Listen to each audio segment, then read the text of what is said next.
that our brain is one of the most complex organs of our body. It helps us to control our emotion, thoughts, and thinking. No doubt, it performs many important tasks, but it never gets tired. But wait, am I speaking right? Probably not, because our brain cells can get tired and they can affect our sensation.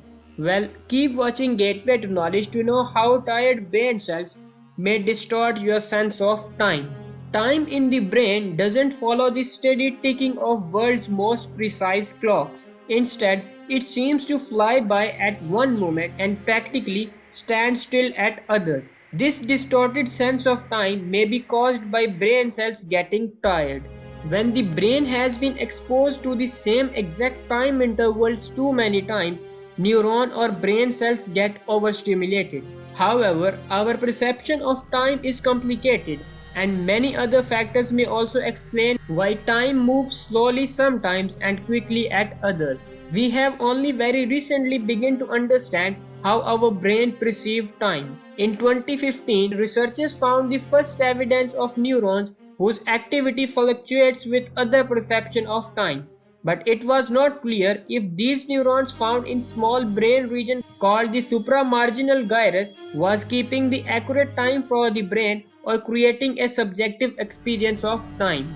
In this new study, the researchers used a time illusion on 18 healthy volunteers to figure it out. They hooked participants up to a functional magnetic resonance imaging machine that measures brain activity by detecting changes in blood flow. The volunteers then went through an adaptation period in which they were shown a gray circle on a black background for either 250 milliseconds or 750 milliseconds 30 times in a row. After this, the participants were shown another circle for a set period of time as test stimulus. They were then told to listen to white noise for a certain amount of time and asked if the test stimulus was longer or shorter than the white noise.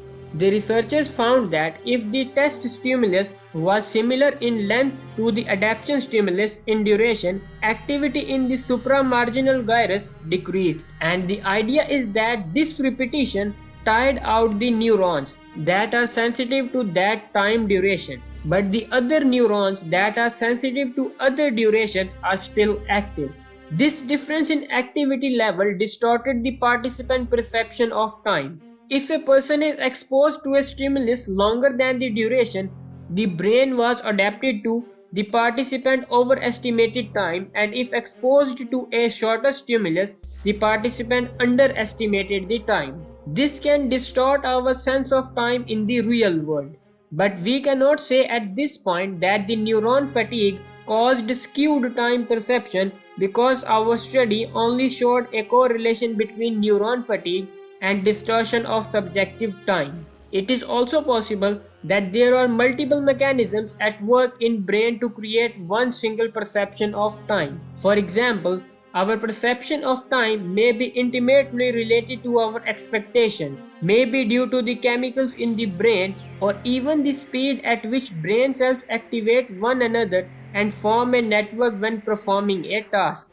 So this is a very solid justification of how our tired brain cells can distort our sense of time. If you enjoyed my today's video, then do subscribe to my channel and don't forget to press the bell icon to get notified about my latest videos.